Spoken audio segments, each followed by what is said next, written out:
ಇವತ್ತಿನ ರೆಸಿಪಿ ಬಂದು ಇಡ್ಲಿ ಚಟ್ನಿ. ಇಡ್ಲಿಗೆ ಏನಾದರೂ ನಂಚ್ಕೊಳ್ಳೋಕೆ ಬೇಕಲ್ಲ, ಅದಕ್ಕೆ ನಾನು ಕಡಲೆಕಾಯಿ ಬೀಜದ ಚಟ್ನಿ ಮಾಡಿದ್ದೀನಿ.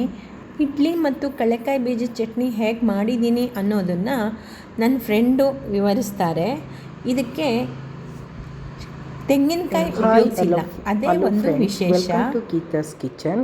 ಇವತ್ತಿನ ರೆಸಿಪಿ ಇಡ್ಲಿ ಮತ್ತು ಚಟ್ನಿ ಬಂದು ಕಡಲೆಕಾಯಿ ಬೀಜ ಹುರಿದು ಇದು ಒಣಮೆಣಸಿನ್ಕಾಯಿ, ಕೊತ್ತಂಬರಿ ಸೊಪ್ಪು, ಉಪ್ಪು, ಹುಣಸೆಹಣ್ಣು ಎಲ್ಲ ಹಾಕಿ ಚಟ್ನಿ ಮಾಡಿದ್ದೀನಿ.